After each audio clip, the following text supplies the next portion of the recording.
BJP இந்த தடவை தெளிவாக ஒரு டெசிஷன் எடுத்திருக்காங்க. அந்த டெசிஷன் என்ன அப்படின்னா, எப்பாடுபட்டாவது திமுக ஆட்சி போக வேண்டும், திமுக மீண்டும் ஆட்சியை பிடித்து விடக்கூடாது, வருகிற 2026 தேர்தலில் திமுக மீண்டும் வென்று விடக்கூடாது, இதில் உறுதியாக இருக்காங்க.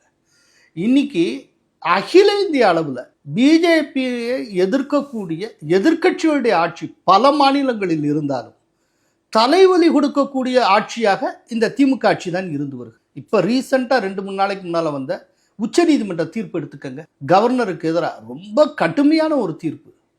இந்த தீர்ப்பு கவர்னருக்கு, மத்திய அரசுக்கு, எல்லோருக்குமே ஒரு பெரிய செட்பேக். பட் இதை எதிர்த்து மேல்முறையீடு போவாங்க, அது ஒரு பெரிய ப்ராசஸ் இருக்குது, அதை விட்டுருங்க. பட் இது ஒரு பெரிய செட்பேக். இதே நேரத்தில் கவர்னர் மூலமாக வெஸ்ட் பெங்காலில் தலைவலி மம்தாவுக்கு இருக்குது, பினராயி விஜயனுக்கு இருக்குது. ஆனால் அவங்க மூலமாக மத்திய அரசுக்கு இவ்வளோ பெரிய தலைவலி இருந்ததே கிடையாது.